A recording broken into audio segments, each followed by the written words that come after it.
This is an old Coursera data analysis question to do with random variables, and it's to do with the measures of centrality and dispersion for random variables, like for example expectation, expected value, and the variance.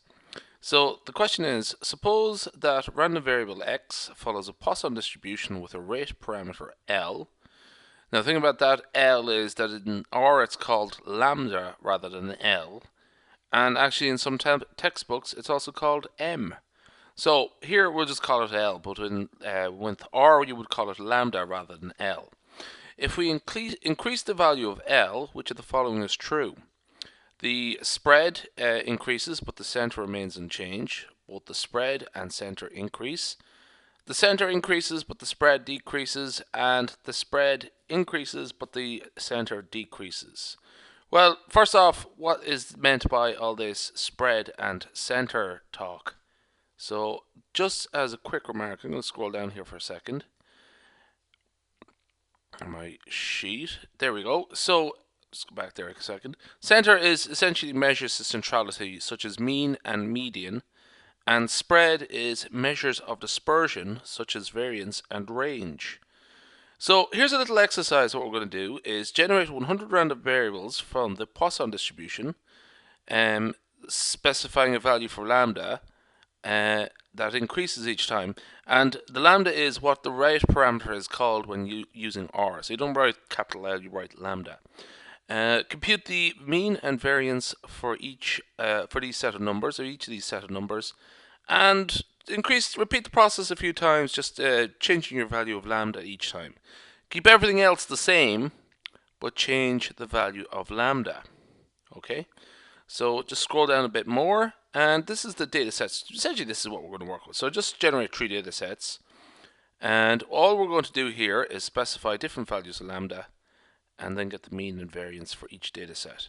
So I'm just going to copy and paste that into R. Here we go.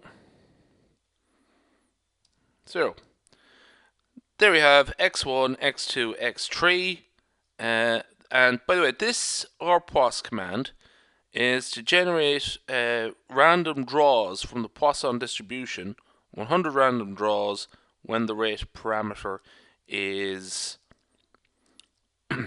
4, 8, and 18. Now I just picked 4, 8, and 18, just a few different numbers, just so you can try out different ones as well, like lambda equals 1 and lambda equals 0.5. Again, as always, a very useful thing to do is actually just go to the help file and just try it out. Have a look at what they say in the help file about each command. Anyway, so what we're going to do now is check the mean of each and see what happens with the mean. Remember, the only thing that we really change between each of the 3 data sets is the value for lambda. So, and if there's slight variations here between one data set and the next, we won't pay too much attention to it. Okay, see what's happened there. So these are the mean values of each of the data set. So for x1, where the value of lambda was 4, the mean is about 4. It's 4.23. For lambda x2, the mean value is 7.71, which is not too far off 8.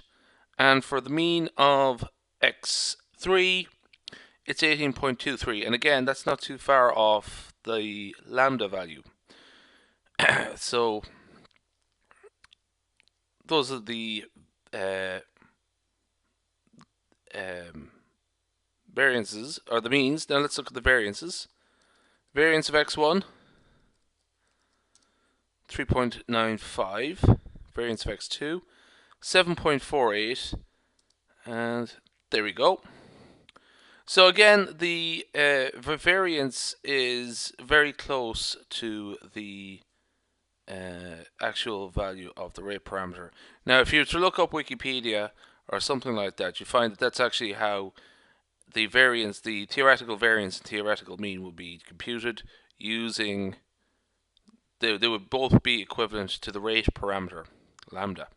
Let's just go remind ourselves what the question was here. Just scroll back here. if we increase the value of L, which of the following is true? So each time we increase the value of lambda, the rate, so we went from 4 to 8 to 16, and in each case, the value of lambda, the mean and the spread, the center and the spread and the center both increase, so it's to say the mean and the standard deviation, or the mean and the variance. So it's actually, you'll probably, like, looking back over the exercise, you say that it was the second one that is true, both the spread and the center increases. So that's enough for this presentation. We'll leave it there. So that's the mean and variance of a Poisson random variable, and just how lambda plays its part, the rate parameter plays its part in calculating those.